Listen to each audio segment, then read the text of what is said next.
ओम शांति। हम अव्यक्त मुरली रिवाइज कर रहे हैं। आज 1993 की 7वीं अव्यक्त मुरली है, जो बाबा ने 18 नवंबर 1993 को चलाई। आज की मुरली का विषय संगम युग के राज दुलारे सो भविष्य के राज्य अधिकारी। संगम युग के राज दुलारे सो भविष्य के राज्य अधिकारी।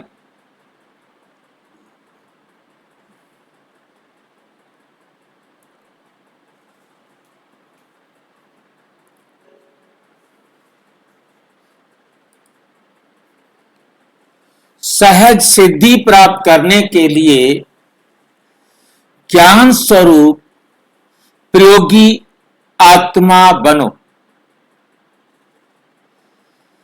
सहज सिद्धि प्राप्त करने के लिए क्या करो?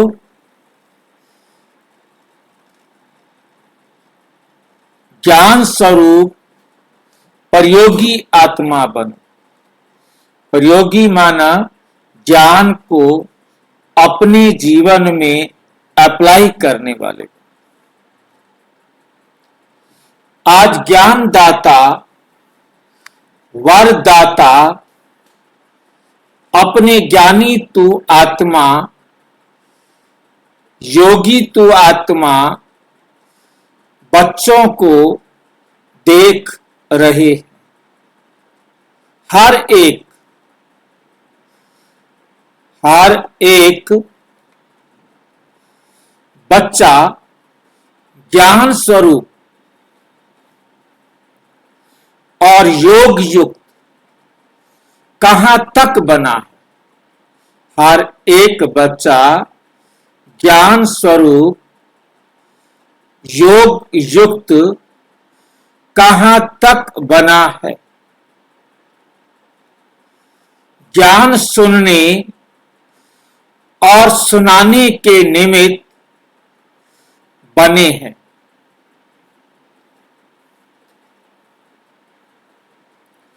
ज्ञान सुनने और सुनाने के निमित्त बने हैं। वह ज्ञान स्वरूप बने हैं। सिर्फ ज्ञान सुनने और सुनाने के निमित्त बने हैं या ज्ञान स्वरूप बने हैं? एक तो होता है सिर्फ मुरली निकाली, पढ़ी और सुना दी। दूसरा है स्वयं ज्ञान स्वरूप बनकर समझाना, खुद को अपने जीवन में खुद ज्ञान को अप्लाई करना, प्रयोग करना। समय प्रमाण योग लगाने वाले बने हैं।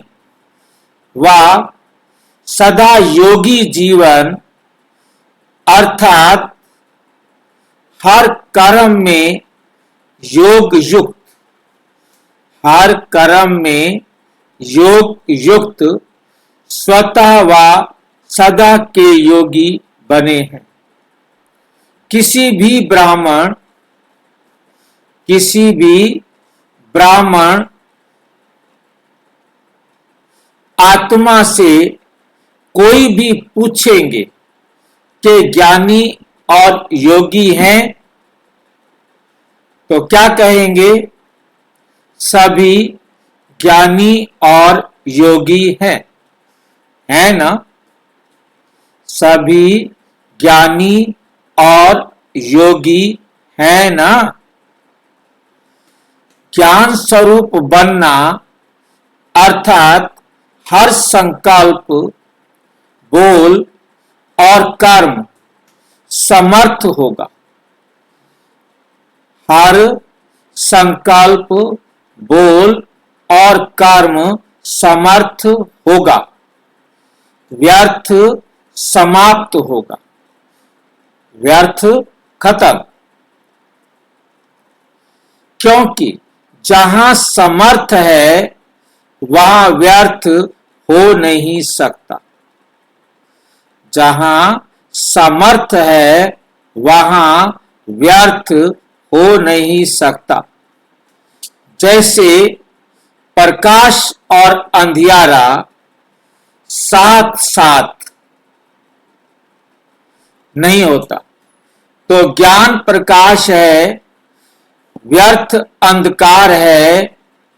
वर्तमान समय व्यर्थ को समाप्त, वर्तमान समय व्यर्थ को समाप्त करने का अटेंशन रखना है।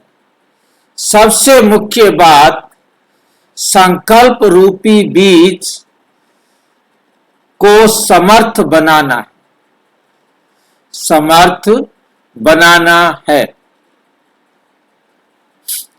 अगर संकल्प रूपी बीज समर्थ है तो वाणी कर्म संबंध सहज ही समर्थ हो जाता है।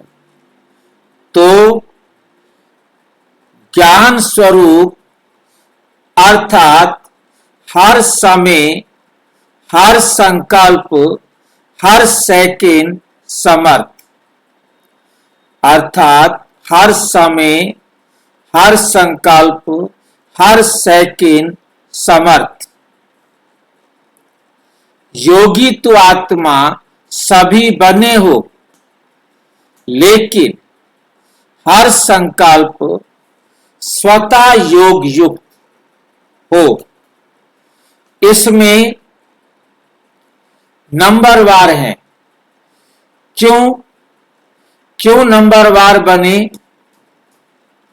जब विधाता भी एक है, विधि भी एक है, फिर नंबरवार क्यों? फिर नंबरवार क्यों?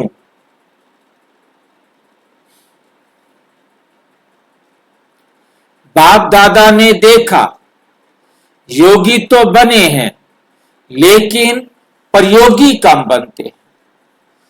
योगी तो बने हैं, लेकिन प्रयोगी कम बनते हैं। क्योंकि करने और कराने दोनों में सभी, करने और कराने दोनों में सभी होशियार है। ऐसा कोई है जो कहे कि योग कराना नहीं आता? कोई है ऐसा जो ये कहे कि मुझे योग कराना नहीं आता? जैसे योग करने में योग्य हो, ऐसे प्रयोग करने में योग्य बनना और बनाना है। इसको कहा जाता है योगी जीवन। इसको कहा जाता है योगी जीवन। खाली योग नहीं लगाना, हमको योगी जीवन वाला बनना है। अर्थात योग युक्त जीवन। अभी प्रयोगी जीवन की आवश्यकता है। जो योग की परिभाषा जानते हो, वर्णन करते हो, वो सभी विशेषताएं प्रयोग में आती।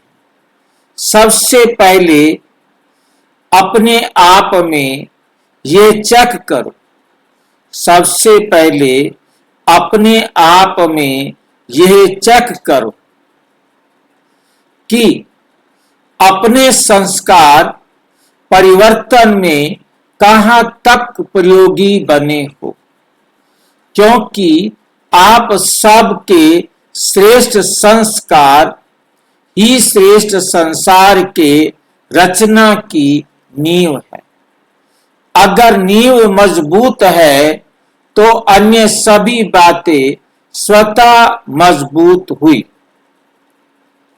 ही पड़ी है। तो ये देखो कि संस्कार समय पर कहां धोखा तो नहीं देता। श्रेष्ठ संस्कार को परिवर्तन करने वाले कैसे भी बनते हो, वस्तु हो, परिस्थिति हो, योग के प्रयोग करने वाले आत्मा को श्रेष्ठ से साधारण में हिला नहीं सकते। ऐसे नहीं कि बात ही ऐसी थी, वास्तव में ही ऐसा था। वो वायुमंडल ऐसा था, इसलिए श्रेष्ठ संस्कार को परिवर्तन कर साधारण व व्यर्थ बना दिया। तो क्या इसको प्रयोगी आत्मा कहेंगे? अगर समय पर योग की शक्तियों का प्रयोग नहीं हुआ तो इसको क्या कहा जाएगा? तो पहले इस फाउंडेशन को देखो, कहां तक समय पर प्रयोगी बने। अगर स्वयं के संस्कार परिवर्तन नहीं बने हैं तो नए संस्कार परिवर्तन कैसे करें?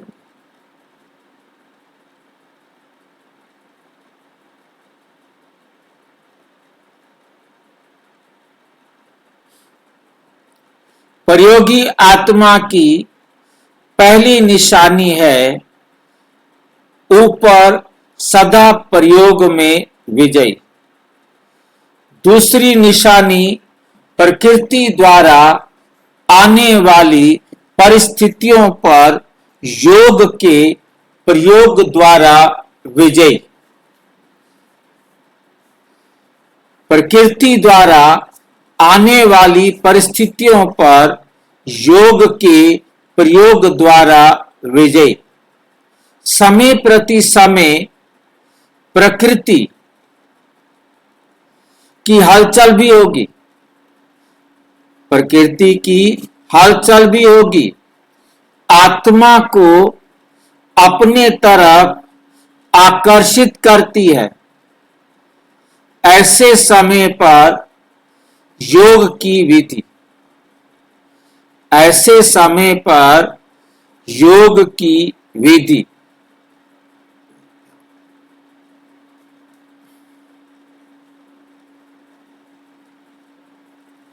प्रयोग में आती है। कभी योगी पुरुष को व पुरुषोत्तम आत्मा को प्रकृति प्रभावित तो नहीं करती, प्रकृति प्रभावित तो नहीं करती, क्योंकि ब्राह्मण आत्माएं पुरुषोत्तम आत्माएं हो। प्रकृति पुरुषोत्तम आत्माओं की दासी है। मालिक दासी के प्रभाव में आ जाए उसको क्या कहेंगे? मालिक दासी के प्रभाव में आ जाए इसको क्या कहेंगे? आजकल पुरुषोत्तम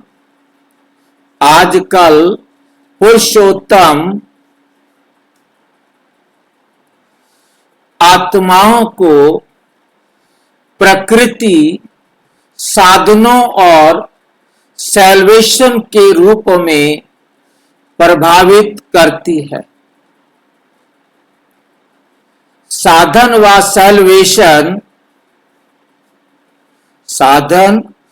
सैल्वेशन के आधार पर योगी जीवन है।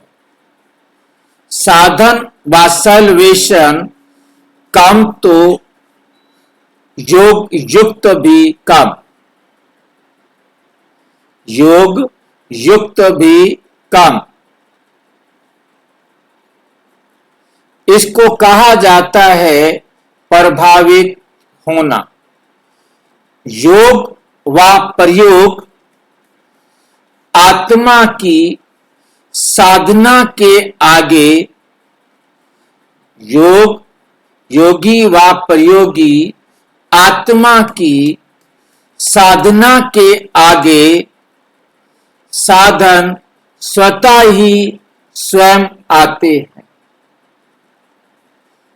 साधन साधना का आधार नहीं है, लेकिन साधना साधनों को स्वतः, साधना साधनों को स्वतः आधार बनाएंगे। इसको कहा जाता है प्रयोगी आत्मा। तो चेक करो, संस्कार परिवर्तन विजयी, संस्कार परिवर्तन विजयी और प्रकृति के प्रभाव के विजयी कहां तक बने।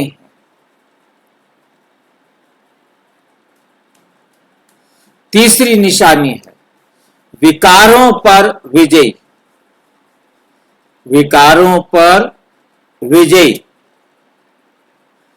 योगी व प्रयोगी आत्मा के आगे ये 5 विकार जो दूसरों के लिए जहरीले सांप है, लेकिन आप योगी प्रयोगी आत्माओं के लिए ये सांप गले की माला बन जाते। आप ब्राह्मणों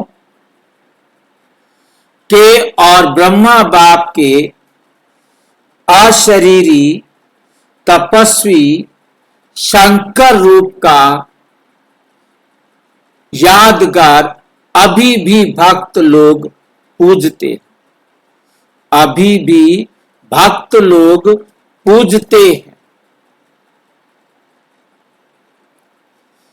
और गाते रहते हैं। दूसरा यादगार, ये सांप आपके अधीन कैसे हो जाते, आपको आपके खुशी में नाचने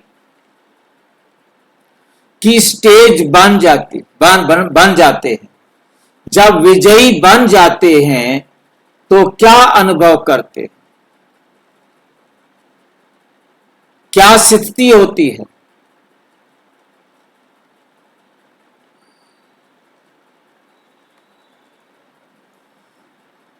खुशी में नाचते रहते हैं ना।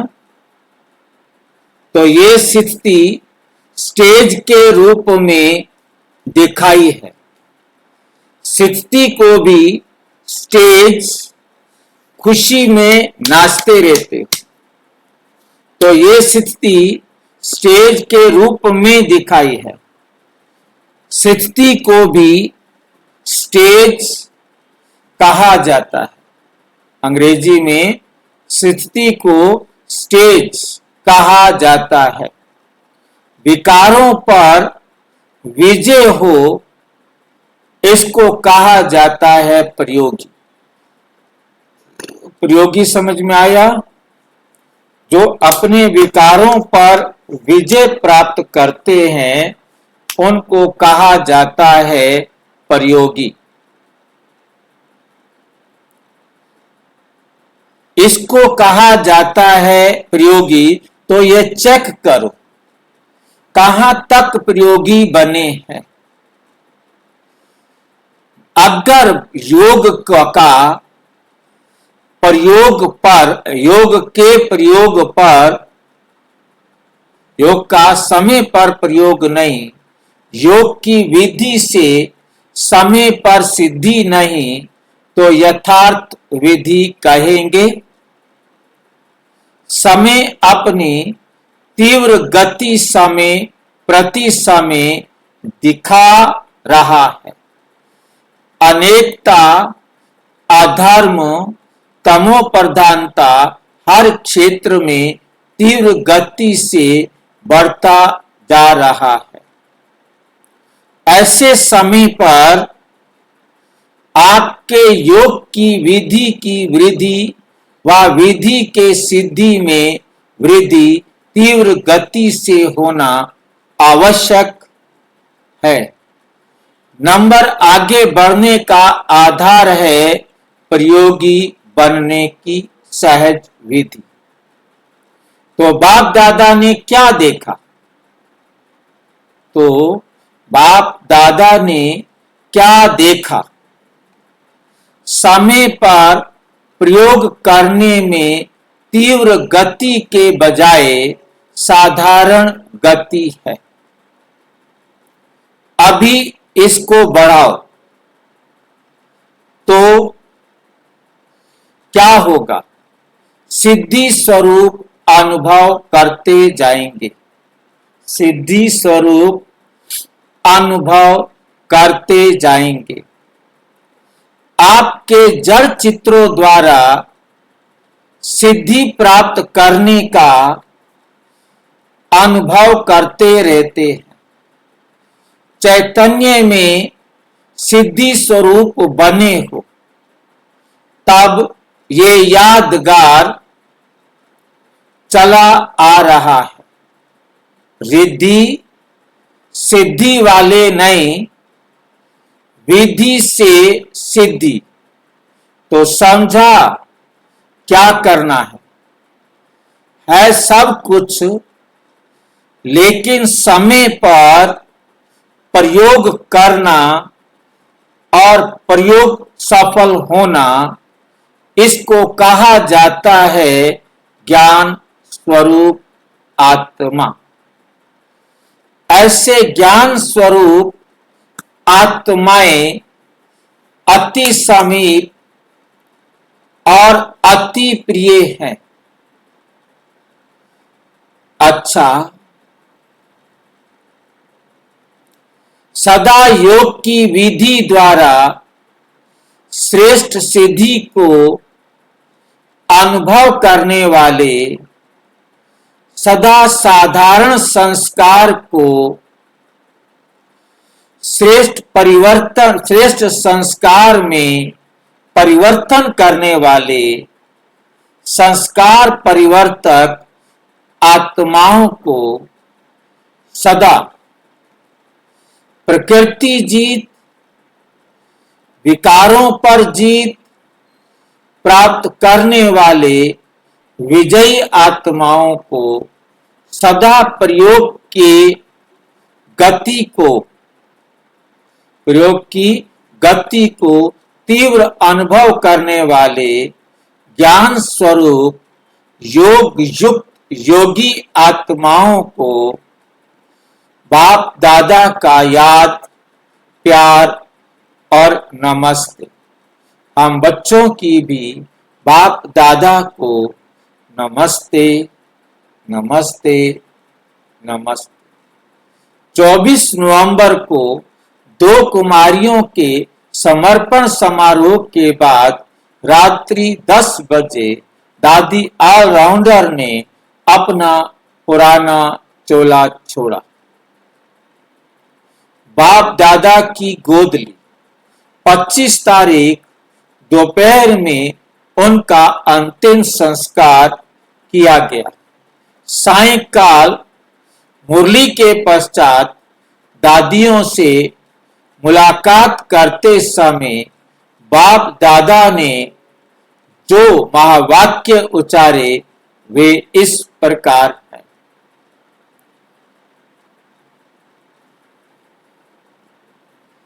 खेल में भिन्न भिन्न खेल देखते रहते हो, साक्षी हो, खेल देखने में मजा आता है ना।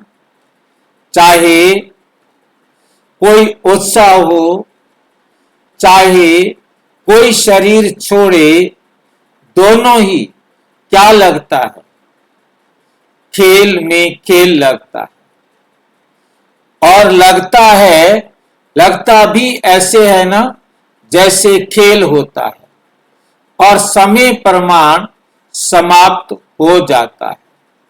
ऐसे ही जो हुआ सहज समाप्त हुआ। तो खेल ही लगता है। हर आत्मा का अपना अपना पार्ट है। सर्व आत्माओं की शुभ भावना अनेक आत्माओं की शुभ भावना प्राप्त होना, ये भी हर आत्मा के भाग्य की सिद्धि है। तो जो भी हुआ, क्या देखा? खेल देखा या मृत्यु देखा? क्या देखा? दादी ऑलराउंडर को कौन जानता है आप में से?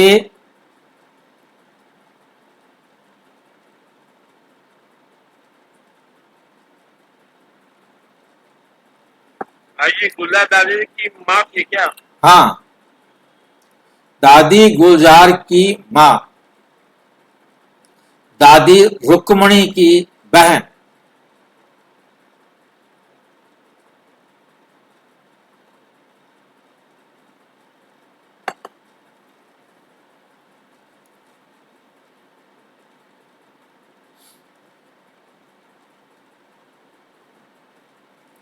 एक तरफ वही अलौकिक स्वयंवर देखा, दूसरी तरफ चोला बदलने का खेल देखा।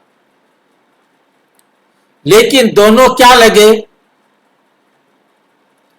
खेल में खेल। फर्क पड़ता है क्या?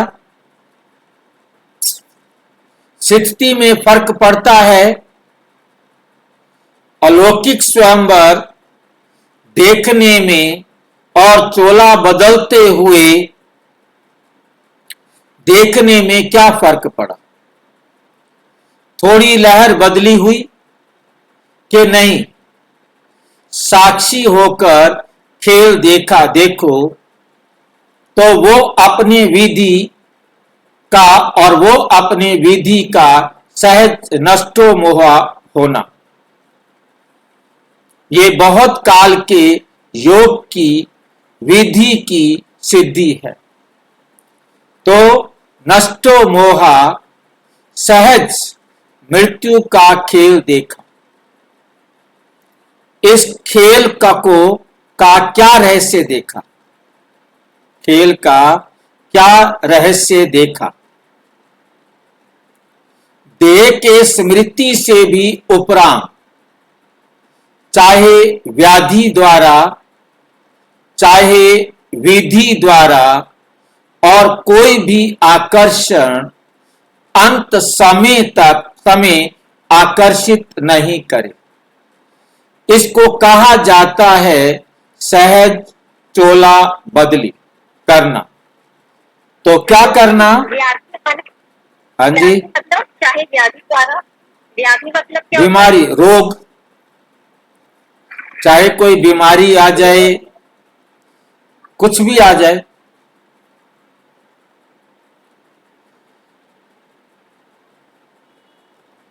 तो क्या करना है? नष्टो मोह। सेंटर भी याद ना आए। टीचर्स को देखते हुए ऐसे नहीं कोई जिज्ञासु याद आ जाए, कोई सेंटर की वस्तु याद आ जाए, कुछ किनारे किया हुआ याद आ जाए कि कोई चीज आपने छुपा के रखी हुई है। अंत समय वो याद आ जाए। सबसे न्यारे और बाप के प्यारे, पहले से ही किनारे छूटे हुए, पहले से ही किनारे छुटे हुए हो। कोई किनारे को सहारा नहीं बनाना है, सिवाय मंजिल के और कोई लगाव नहीं हो। अच्छा, निर्मल शांता दादी से मुलाकात। भाई जी, हाँ जी। ये मुरली कौन सी डेट की चल रही भाई जी? 18/11/1993। भाई जी 18 की नहीं, 25 की है, 25 नवंबर की है भाई जी मुरली। अच्छा, चलो डेट गलत लिखी गई होगी। निर्मल शांता दादी से मुलाकात। संगठन अच्छा लगता है, संगठन की विशेष शोभा हो, सबकी नजर कितने प्यार से आप सबके तरफ जाती है। जब तक जितनी सेवा है उतनी सेवा शरीर द्वारा होनी ही है। कैसे भी करके शरीर चलता ही रहेगा। शरीर को चलाने का ढंग आ गया है ना। अच्छा चल रहा है, क्योंकि बाप की और सबकी दुआएं हैं। खुश रहना और खुशी बांटनी, और क्या काम है।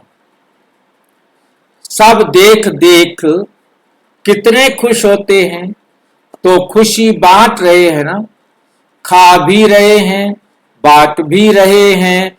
आप सब एक एक दर्शनीय मूर्त। सबकी नजर निमित्त आत्माओं तरफ जाती है। तो दर्शनीय मूर्त हो गए ना। अच्छा, अव्यक्त बाप दादा की पर्सनल मुलाकात। Group number 1। ब्राह्मण जीवन का आधार याद और सेवा। ड्रामा अनुसार ब्राह्मण जीवन में सभी को सेवा का चांस मिला हुआ है ना, क्योंकि ब्राह्मण जीवन का आधार ही है याद और सेवा। अगर याद और सेवा कमजोर है तो जैसे शरीर का आधार कमजोर हो जाता है तो शरीर दवाइयों के धक्के से चलता है ना। तो ब्राह्मण जीवन में अगर याद और सेवा का आधार मजबूत नहीं है, कमजोर है, तो वे ब्राह्मण जीवन भी कभी तेज चलेगा, कभी ढीला चलेगा, धक्के से चलेगा। कोई सहयोग मिले, कोई साथ मिले, कोई सरकमस्टांस मिले तो चलेंगे, नहीं तो ढीले हो जाएंगे। इसलिए याद और सेवा का विशेष आधार सदा शक्तिशाली चाहिए। दोनों ही शक्तिशाली हो। सेवा बहुत है, याद कमजोर है, या याद बहुत अच्छी है, सेवा कमजोर है, तो भी तीव्र गति नहीं हो सकती। याद और सेवा दोनों में तीव्र गति चाहिए, शक्तिशाली चाहिए। तो दोनों ही शक्तिशाली हैं या फर्क पड़ जाता है। कभी सेवा ज्यादा तो कभी याद ज्यादा हो जाती है। दोनों साथ हों, याद और निस्वार्थ सेवा। सेवा की स्वार्थ की सेवा नहीं, निस्वार्थ सेवा है तो माया जीत बनना बहुत सहज है। हर कर्म में कर्म की समाप्ति के पहले सदा विजयी दिखाई देगी, विजय दिखाई देगी। इतना अटल निश्चय का अनुभव होगा कि विजय तो हुई पड़ी है। अगर ब्राह्मण आत्माओं की विजय नहीं होगी तो किसकी होगी? अगर ब्राह्मण आत्माओं की विजय नहीं होगी तो किसकी होगी? क्षत्रिय की होगी क्या? ब्राह्मणों की विजय है ना? Question mark. नहीं होगा। कर तो रहे हैं, चल तो रहे हैं, देख तो रहे हैं, देख लेंगे, हो जाएगा, होना तो चाहिए, तो ये शब्द नहीं आएंगे। पता नहीं क्या होगा, होगा या नहीं होगा, ये निश्चय के बोल हैं। पूछ रहे, ये जिसको निश्चय नहीं है वो ऐसे बोल बोलते हैं। ये गायन है ना? तो जब प्रैक्टिकल हुआ तब तो गायन है। निश्चय बुद्धि की निशानी है विजय। निश्चित जैसे किसी भी प्रकार की किसको शक्ति होती है, चाहे धन की हो, बुद्धि की हो, संबंध संपर्क की हो, तो उसको निश्चय रहता है। ये क्या बड़ी बात है? ये तो कोई बात ही नहीं है। आपके पास तो सब शक्तियां हैं। धन की शक्ति है, धन की शक्ति करोड़पतियों के पास। सबसे बड़ा धन है अविनाशी धन। तो धन की शक्ति भी, बुद्धि की शक्ति भी है, पोजीशन की शक्ति भी है।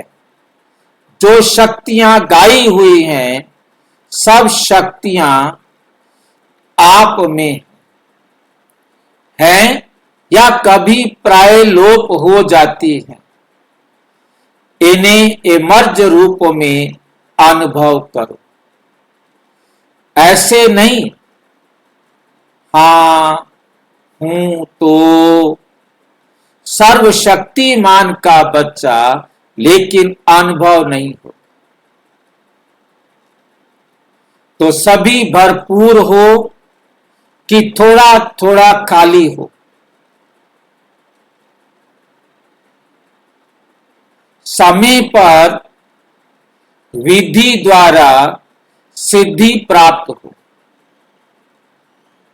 ऐसे नहीं समय पर ही नहीं, वैसे नशा हो कि बहुत शक्तियां हैं, कभी अपनी शक्तियों को भूलना नहीं।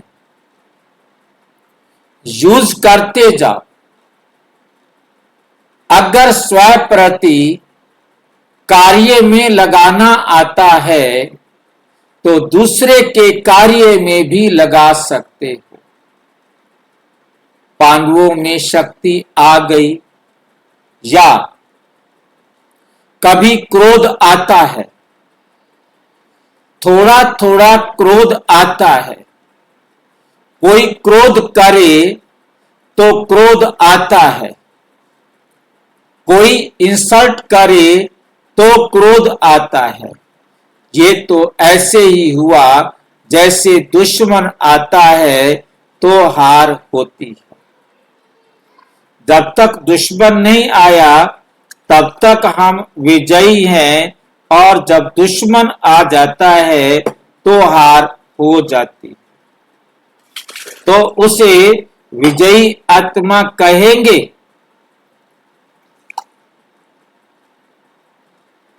तो उसे विजयी आत्मा कहेंगे? नहीं कहेंगे। ये तो ऐसे हुआ जैसे उस दुश्मन आता है तो हार होती है। माताओं को थोड़ा थोड़ा मोह आता है। पांडवों को अपने हर कल्प के विजयीपन की सदा खुशी इमर्ज होनी चाहिए। अभी भी कोई पांडवों को याद करेंगे तो पांडव शब्द से विजय सामने आएगी ना। पांडव अर्थात विजयी। पांडवों की कहानी का रहस्य ही क्या है? विजय है ना। तो हर कल्प के विजयी इमर्ज रूप में नशा रहे, मर्ज नहीं। अच्छा, ग्रुप नंबर 2, सर्व द्वारा मान प्राप्त करने के लिए निर्माण बनो।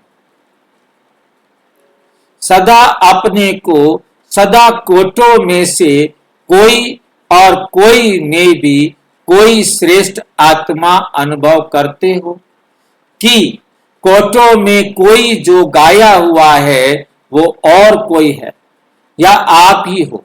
तो कितना एक एक आत्मा का महत्व है, अर्थात हर आत्मा महान है। तो जो जितना महान होता है, महानता की निशानी है, निशानी जितना महान उतना निर्माण, क्योंकि सदा भरपूर आत्मा है। जैसे वृक्ष के लिए कहते हैं ना,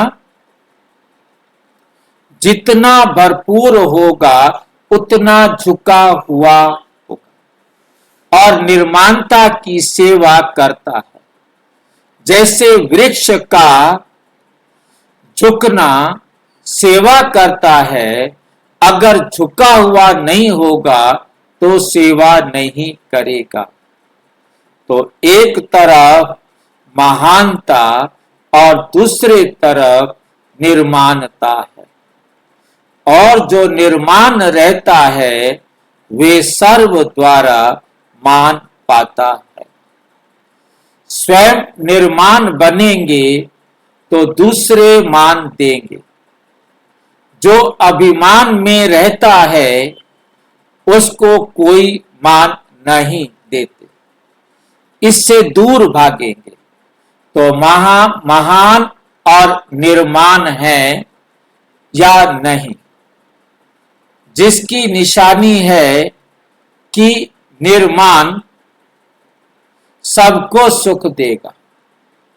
जहां भी जाएगा, जो भी करेगा वे सुखदायी होगा। इसलिए चेक करो कि कितने महान हैं। जो भी संबंध संपर्क में आए सुख की अनुभूति करे, ऐसे हैं या कभी कभी दुख भी मिल जाता है। निर्माणता कम तो सुख भी कम नहीं दे सकेंगे। तो सदा सुख देते, सुख लेते या कभी दुख देते, दुख लेते, चलो देते नहीं, दुख किसी को देते नहीं लेकिन ले भी लेते हो। थोड़ा फील होता है तो ले लेते हो, ले लिया ना।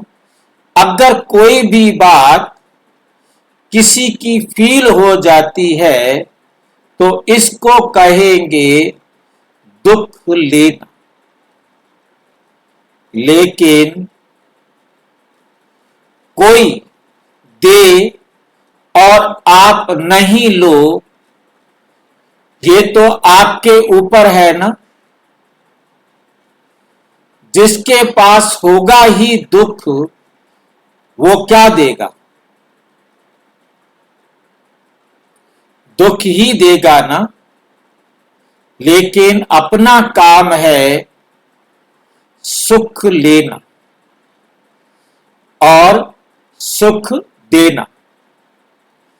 ऐसे नहीं कि कोई दुख दे रहा है, ऐसे नहीं कि कोई दुख दे रहा है तो कहेंगे मैं क्या करूं, मैंने नहीं दिया लेकिन उसने दिया।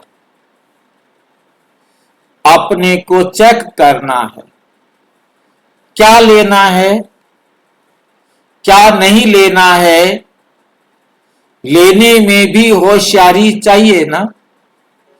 इसलिए ब्राह्मण आत्माओं का गायन है, सुख के सागर के बच्चे सुख स्वरूप सुख देवा हैं।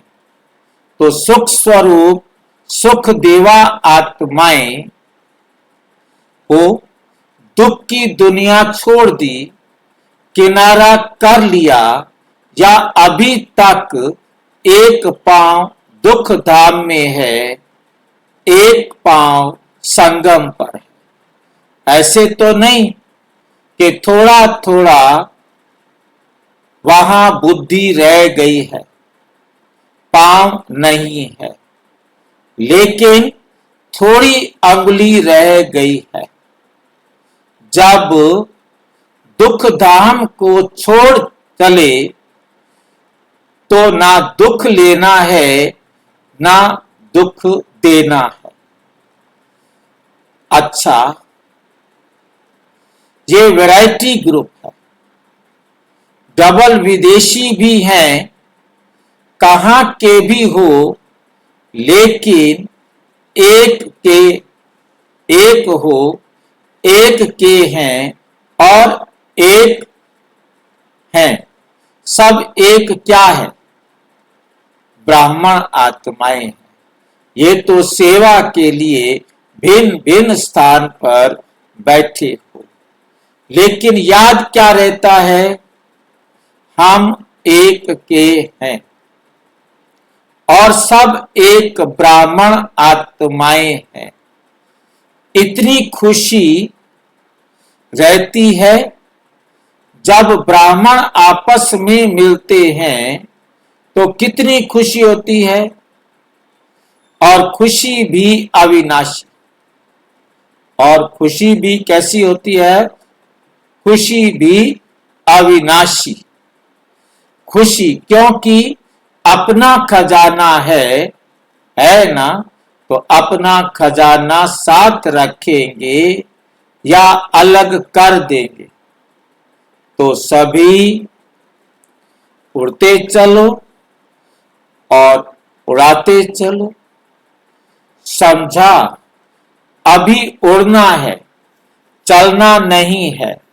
उड़ना है, चलना नहीं है। वर्तमान व भविष्य में कभी मूझते तो नहीं हो, लेकिन स्वस्थिति के आगे परिस्थिति कुछ भी नहीं। कितना भी बड़ा पहाड़ हो, लेकिन आप ऊंचे हो तो पहाड़ छोटा सा लगेगा। तो जब कोई बड़ी परिस्थिति लगे तो उड़ती कला में चले जाओ, फिर परिस्थिति खिलौना लगेगी। क्या भी हो, कैसे भी हो, लेकिन उड़ती कला के आगे कुछ नहीं है।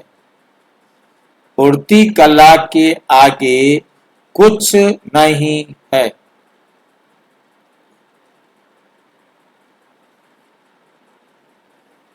ग्रुप नंबर 3, माया जीत बनने के लिए मास्टर सर्वशक्तिमान की पोजीशन स्मृति में रखो।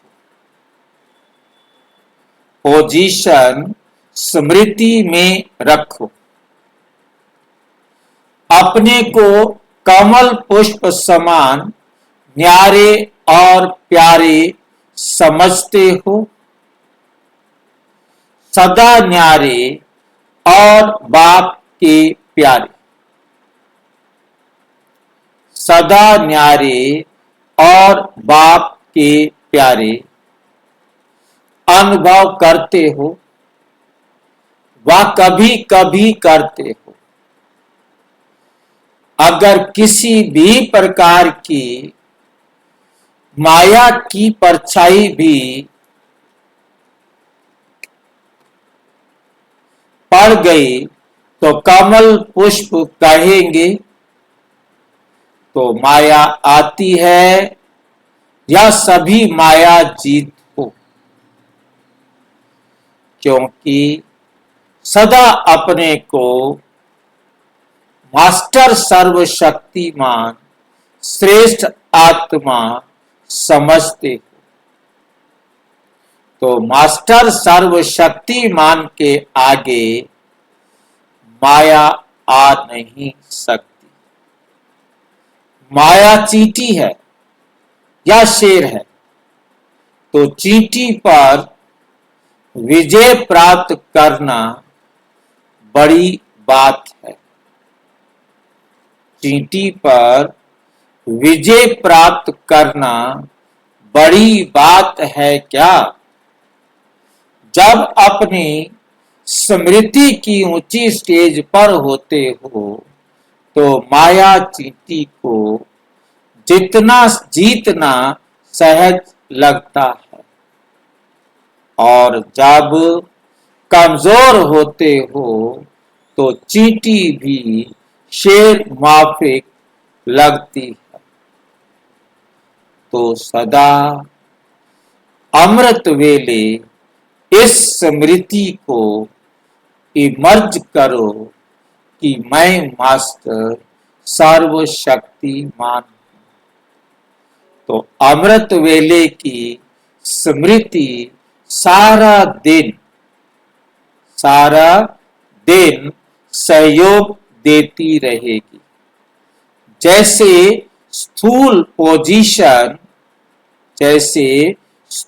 पोजीशन को भूलते नहीं।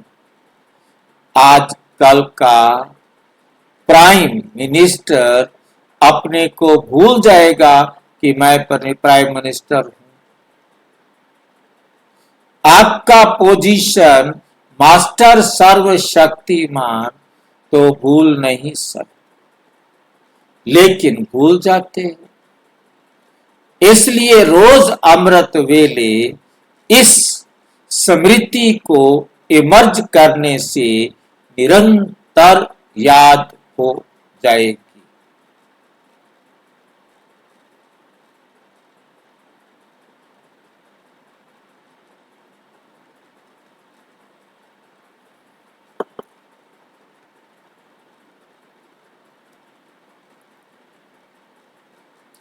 माताओं को नशा रहता है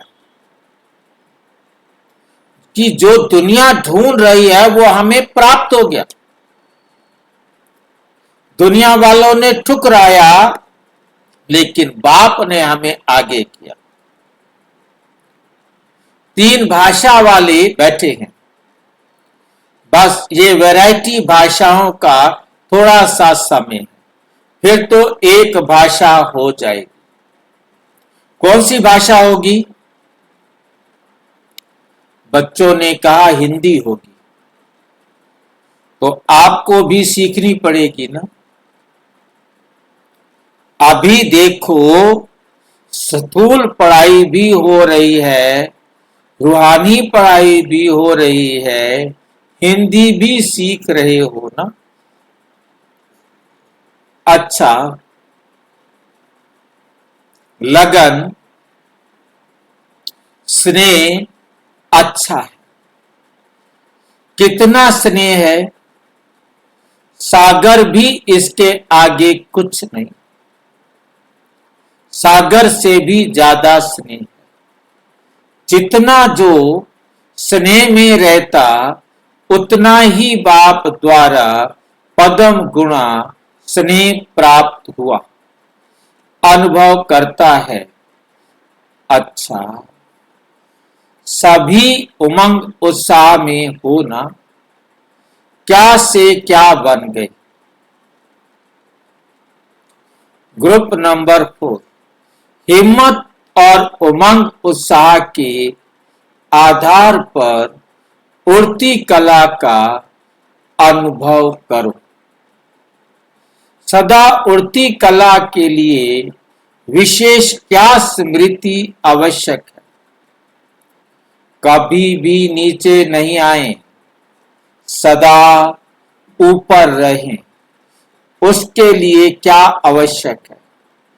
उड़ने के लिए पंख चाहते हैं ना, तो उड़ती कला के 2 पंख कौन से हैं?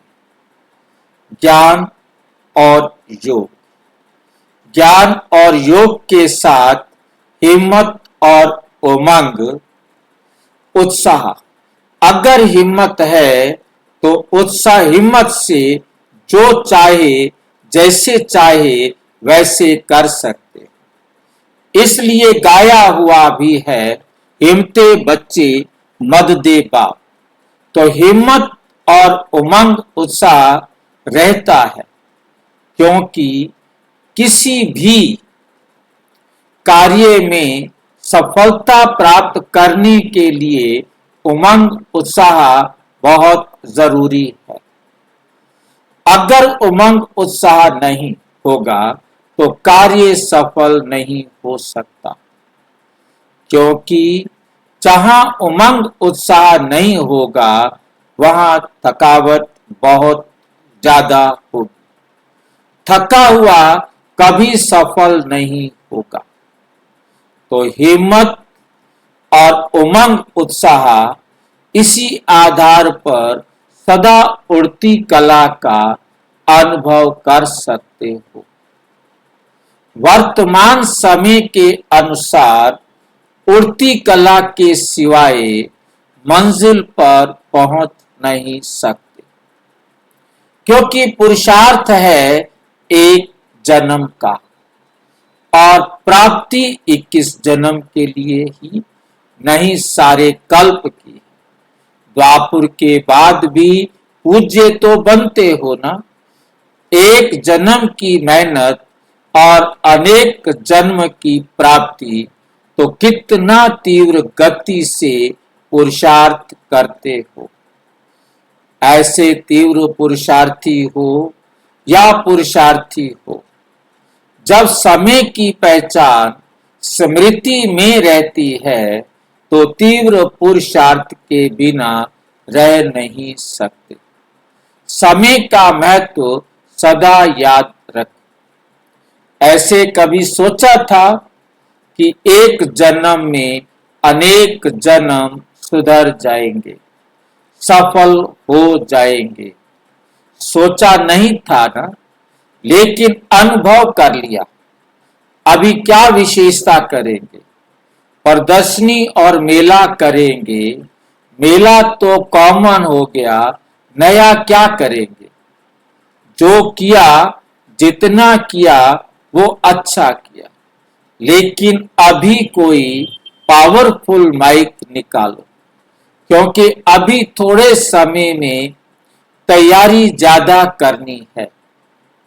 तो माइक चाहिए ना, जो आपकी तरफ से एक अनेकों को संदेश दे।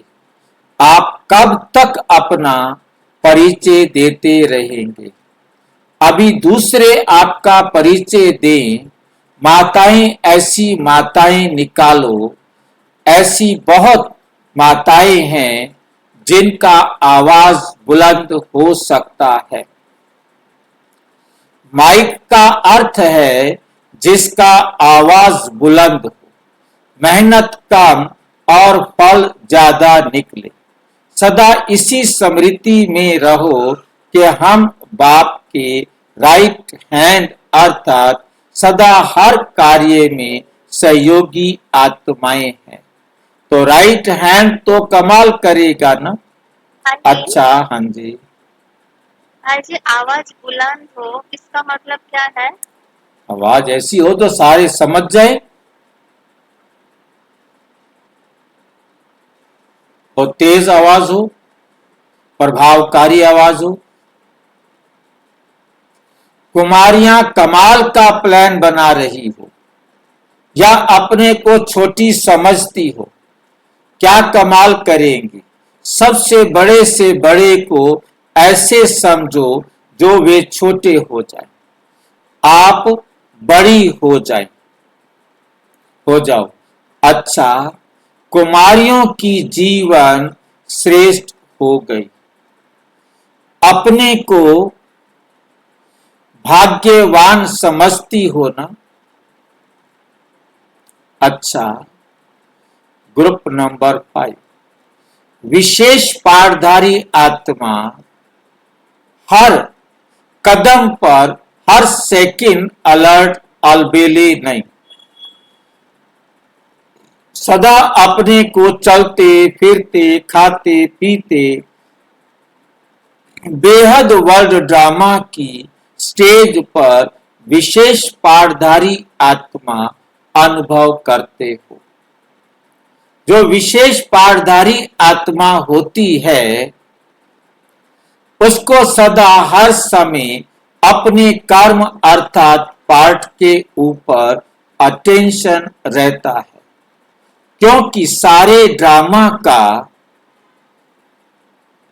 आधार हीरो पाठधारी होता है। तो इस सारे ड्रामा का आधार आप हो ना। तो विशेष आत्माओं को व विशेष पाठधारियों को सदा इतना ही अटेंशन रहता है। विशेष पाठधारी कभी भी अलबेले नहीं होते, अलर्ट होते। तो कभी अलबेलापन तो नहीं आ जाता, कर तो रहे हैं, पहुंच ही जाएंगे, ऐसे तो नहीं सोचते कर रहे हैं, लेकिन किस गति से कर रहे, चल रहे, लेकिन किस गति से चल रहे। गति में तो अंतर होता है ना, कहां पैदल चलने वाला और कहां प्लेन में चलने वाला, हवाई जहाज में उड़ने वाला। कहने में तो आएगा कि पैदल वाला भी चल रहा है और प्लेन वाला भी चल रहा है, लेकिन फर्क कितना है, सिर्फ चल रहे। ब्रह्मा कुमार बन गए माना चल रहे हैं, लेकिन किस गति से, तीव्र गति वाला ही समय पर मंजिल पर पहुंचेगा, नहीं तो पीछे रह जाएगा। यहां भी प्राप्ति तो होती है, लेकिन सूर्यवंशी की होती है या चंद्रवंशी की होती है। अंतर तो होता है ना। तो सूर्यवंशी में आने के लिए हर संकल्प, हर बोल से साधारणता समाप्त हो। अगर कोई हीरो एक्टर साधारण एक्ट करे तो सभी उस पर हंसेंगे ना। तो ये सदा स्मृति रहे कि मैं विशेष पाठधारी हूं, इसलिए हर कर्म विशेष हो, हर कदम विशेष हो, हर सेकंड, हर समय, हर संकल्प श्रेष्ठ हो। ऐसे नहीं कि ये तो 5 मिनट साधारण हुआ, 5 मिनट 5 मिनट नहीं है, संगम युग के 5 मिनट बहुत महत्व वाले। 5 मिनट 5 साल से भी ज्यादा है, इसलिए इतना अटेंशन रहे। इसको कहते हैं तीव्र पुरुषार्थी। तीव्र पुरुषार्थियों का स्लोगन कौन सा है? अब नहीं तो कब नहीं। तो ये सदा याद रहता है, क्योंकि सदा का राज्य भाग्य प्राप्त करना चाहते हो तो अटेंशन भी सदा। जब थोड़ा समय सदा का अटेंशन बहुत काल सदा की प्राप्ति कराने वाला है, तो हर समय ये स्मृति रहे और चेकिंग हो कि चलते चलते सभी साधारणता तो नहीं आ जाती, कभी साधारणता तो नहीं आ जाती। जैसे बाप को परमात्मा कहा जाता है, तो परमात्मा है ना। तो जैसे बाप वैसे बच्चे भी हर बात में परम यानी श्रेष्ठ। तो सब अभी स्वयं का पुरुषार्थ भी तीव्र और सेवा में भी कम समय, कम मेहनत और सफलता ज्यादा। एक अनेकों जितना काम करें तो ऐसा प्लान बनाओ। पंजाब है तो बहुत पुराना, सेवा के आदि से हो तो आदि स्थान वाले कोई आदि रतन निकालो। वैसे भी पंजाब को शेर कहते हैं ना, तो शेर गजगोर करता है ना, तो गजगोर अर्थात बुलंद आवाज। अब देखेंगे क्या करते और कौन करते। अच्छा, ओम शांति। और विस्तार से जानने के लिए प्रजापिता ब्रह्मा कुमारी ईश्वरीय विश्वविद्यालय के किसी भी सेवा केंद्र पर संपर्क करें। और यदि कोई प्रश्न है तो 9213106986 पर अराटाई या टेलीग्राम करें। 9650692270 पर केवल व्हाट्सएप करें, फोन नहीं। ओम शांति।